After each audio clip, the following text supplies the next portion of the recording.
Suited for Success is one of my favorite... No. Suited for Success is one of the best... No. Suited for Success is the best episode of... You know what? Fuck it. Suited for Success is arguably the best example of modern Western animation as service in a long time. It is 22 minutes of animated perfection. There is literally nothing intrinsically wrong with it. The only bad thing you could possibly say about Suited for Success is that it makes every episode that follows it not suited for success. This episode does so much and communicates so many things on multiple levels simultaneously that it would be an insult to call it anything less than a masterpiece example of its craft. Honestly, I've rewatched this episode over 30 times now, so I had no practical reason to have to sit down and view the episode again before writing my thoughts on it. But I'd be stupid to turn down an excuse to watch it again, so watch it again I did. Where the fuck do I even begin explaining the unadulterated win here? Let's get the easy stuff out of the way first. Suited for Success is the first time we're introduced to Opalescence, Rarity's pet cat, and the subtle animations from her throughout the episode in the background are hilarious. The way she hisses at the revised dresses and gets all wide-eyed over hoity-toity are awesome. The cat lady exchange between Twilight and Pinkie was amazing, and holy crap, Tabitha St. Germain just floored me with one of the most dynamic vocal performances in the entire series. This episode also introduces some now iconic aspects of the Bronydom. This episode is where we are first introduced to Vinyl Scratch, at 13 minutes 37 seconds no less, and is the birth of 20% Cooler. These have become huge parts of the community and are reason enough to love this episode, but are remedial in the face of the true greatness this episode contains. Also, this scene. Let me guess, Applejack. You don't want a new gown either. Gown? Shoot, I was just gonna wear my old work duds. You can't possibly be serious, Applejack. You absolutely must wear formal attire. Nah. What if I just spruce up your, duds for you a little bit?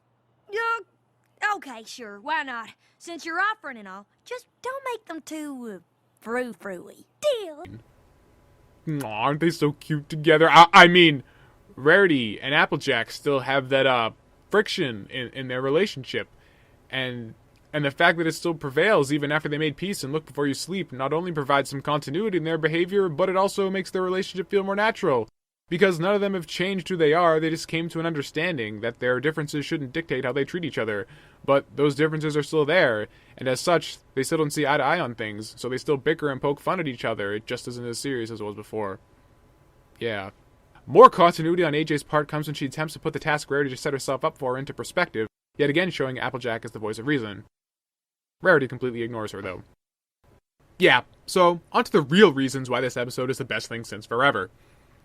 Rarity is best horse, and this episode is the beginning of what would continue throughout the next 2 seasons to firmly establish and solidify this fact in my eyes.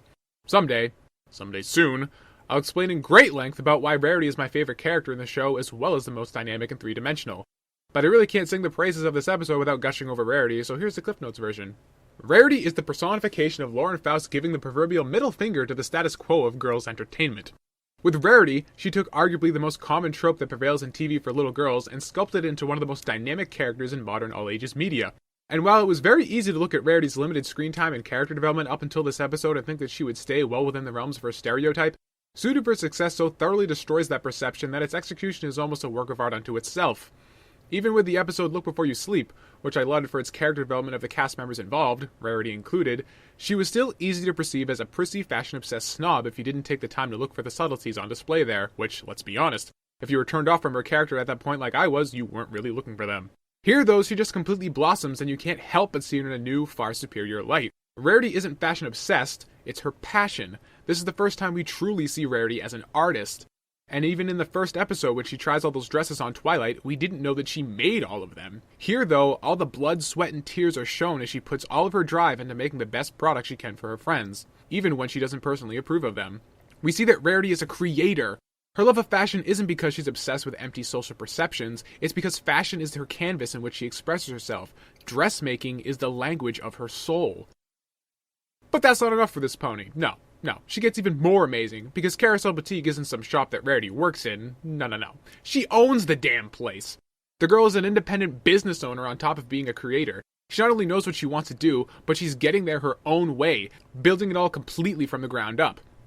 Between entrepreneurship and creativity, Rarity is a god-tier role model for little girls, children, hell, anyone, because following your passions and making it work on your own terms is a concept that is just so thoroughly crushed under the heels of modern social dogma. It's so refreshing to see a character like Rarity in this kind of mainstream media promoting this mentality. But are we done yet? No! Rarity's perfection is just getting started, folks, because look where Carousel Boutique is, in fucking Ponyville, a tiny backwater town in the middle of nowhere. So Rarity's pursuing her goals in a location that isn't at all productive to her ambitions. So that's dumb, right? It shows she's just an idiot. No! It shows the opposite, because in a town that obviously doesn't appreciate her talents and ambitions in a way that they would be in Canterlot, she continues striving towards her goals unhindered by being a social vagrant. She has ambition, and her goals aren't going to be dissuaded by being in a location that doesn't really understand or give credit to what she's doing. Rarity doesn't give in to social pressure and puts more weight on her own personal desires. Her work is primarily that of passion, not recognition. But she isn't oblivious to these perceptions, as there are still some lingering notions of self-doubt in her own abilities. These aspects of her character are all shown again in another situation too, but it's not in this episode, so I can't really talk about it right now. Plus, this is the first time we see Rarity in her designer glasses. Just fucking look at them! That is one cute horse right there. Just, oh my god! I love you.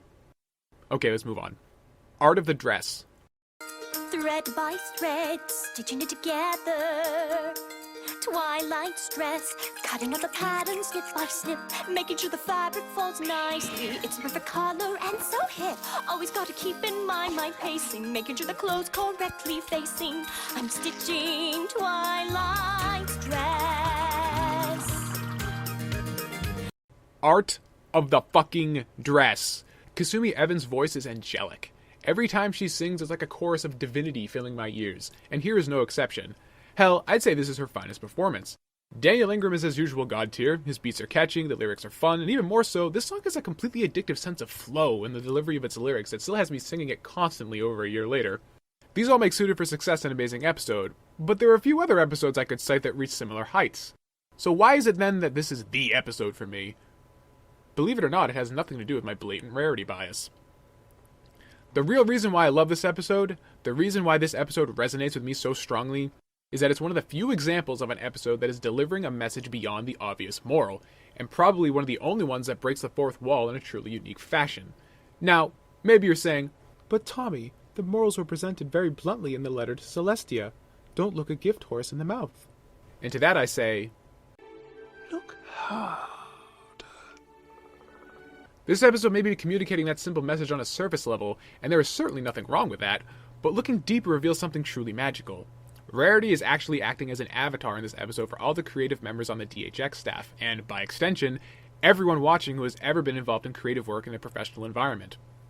The rest of the main six aren't just being picky to make Rarity's life difficult, or to provide an obstacle for Rarity to overcome for the sake of the plot.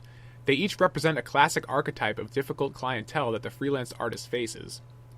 Pinkie Pie is the visual disaster client, who knows what they want, but it insults every concept of basic aesthetics, but usually for personal reasons, they won't budge on any aspect of their vision because rejecting it is like rejecting themselves. Applejack is the function over form client, who only cares about utility and has no interest or respect for design sense. Which sucks when your entire bread and butter is design.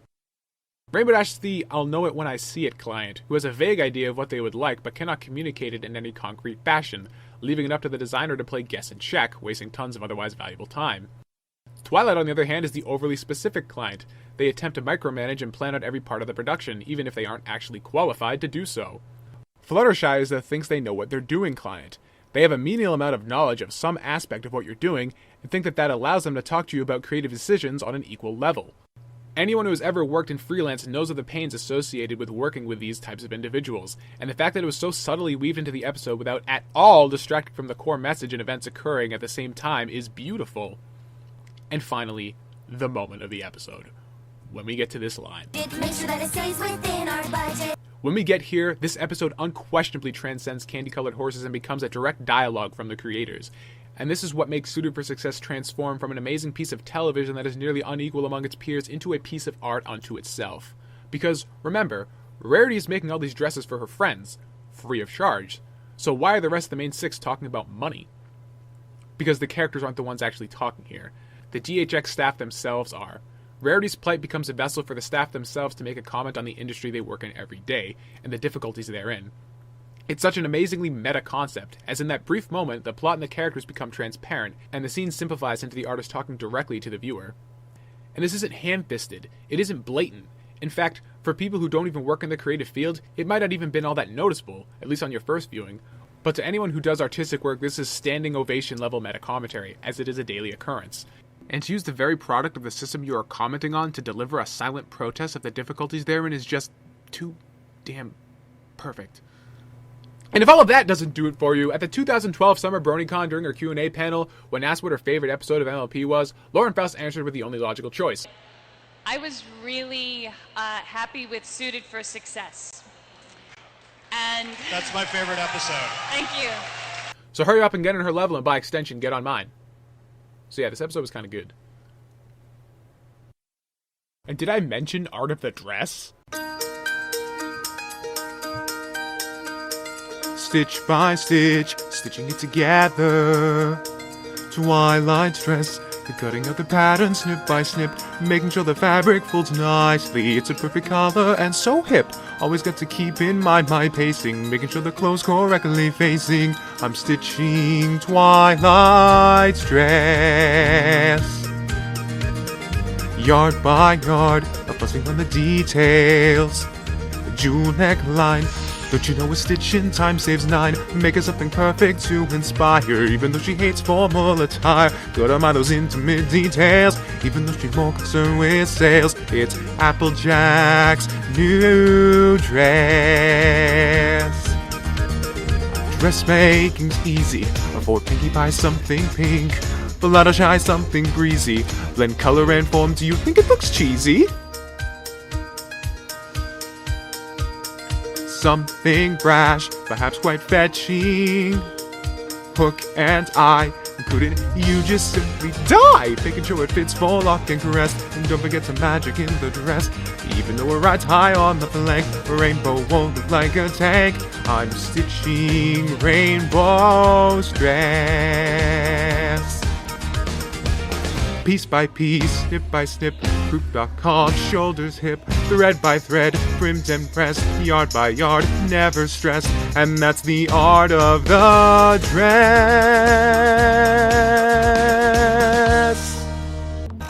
Now, the stars on my belt need to be technically accurate. Orion has 3 stars on his belt, not 4. Stitch by stitch, stitching it together.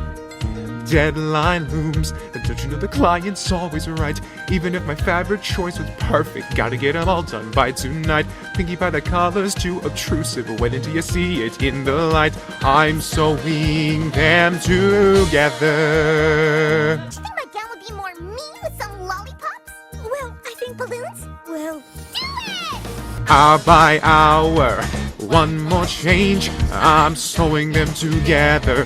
Take great pains. A Fluttershy, you're putting me in a bind. A Rainbow Dash, what is on your mind? Oh my gosh, there's simply not much time. Don't forget, Applejack does must shine. Dressmaking's easy. Every customer's call brings a whole new revision. Have to pick up the pace, still holding my vision. That constellation is Canis Major, not minor. French haute couture, please. Whatever rhymes. Galoshes. More balloons. Oh no, that's too many balloons.